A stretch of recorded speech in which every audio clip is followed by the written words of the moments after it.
ಸ್ವಲ್ಪ ಸಮಯದವರೆಗೆ ಒಂದು ಕಾಲಿನ ಮೇಲೆ ನಿಲ್ಲುವುದು ನಿಮ್ಮ ದೇಹದ ಮಧ್ಯಭಾಗ, ಕೋರ್ ಮತ್ತು ಕೆಳಭಾಗದ ಸ್ನಾಯುಗಳನ್ನು ಬಲಪಡಿಸುತ್ತದೆ.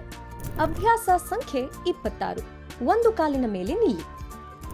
ಕಣ್ಣುಗಳನ್ನು ಮುಚ್ಚಿ ಒಂದು ಕಾಲಿನ ಮೇಲೆ ನಿಲ್ಲುವಂತಹ ಬ್ಯಾಲೆನ್ಸಿಂಗ್ ಎಕ್ಸರ್ಸೈಸ್ಗಳನ್ನು ರೂಢಿಸಿಕೊಳ್ಳುವುದು ಒಟ್ಟಾರೆ ಸಮತೋಲನವನ್ನು ಸುಧಾರಿಸಲು ಸಹಾಯ ಮಾಡುತ್ತದೆ ಮತ್ತು ವಯಸ್ಸಾದವರಲ್ಲಿ ಬೀಳುವ ಅಪಾಯವನ್ನು ಕಡಿಮೆ ಮಾಡುತ್ತದೆ. ಹೊಸ ಸಂಶೋಧನೆಯ ಪ್ರಕಾರ ಒಂದು ಕಾಲಿನ ಮೇಲೆ, ವಿಶೇಷವಾಗಿ ನಿಮ್ಮ ಅಭ್ಯಾಸವಿಲ್ಲದ ಅಥವಾ ಕಡಿಮೆ ಬಳಸುವ ಕಾಲಿನ ಮೇಲೆ 30 ಸೆಕೆಂಡುಗಳ ಕಾಲ ನಿಲ್ಲುವ ಸಾಮರ್ಥ್ಯವು ಆರೋಗ್ಯಕರ ವಯಸ್ಸಾಗುವಿಕೆಯ ಸೂಚಕವಾಗಿದೆ. ಇದು ವಯಸ್ಸಾದವರಲ್ಲಿ ಸದೃಢತೆಯ ಸಂಕೇತವಾಗಿದೆ.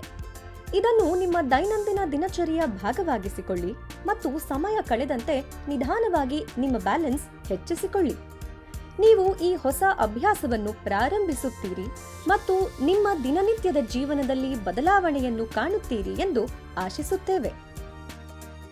ನಿಮ್ಮ ಜೀವನವನ್ನು ಬದಲಾಯಿಸಲು 52 ಅಭ್ಯಾಸಗಳು.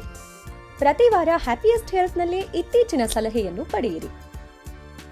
ನಿಮ್ಮ ದಿನಚರಿಯಲ್ಲಿ ಈ ಸರಳ ಹಂತಗಳನ್ನು ಸೇರಿಸಿ ಮತ್ತು 1 ವರ್ಷದೊಳಗೆ ಬದಲಾವಣೆಗಳನ್ನು ಗಮನಿಸಿ.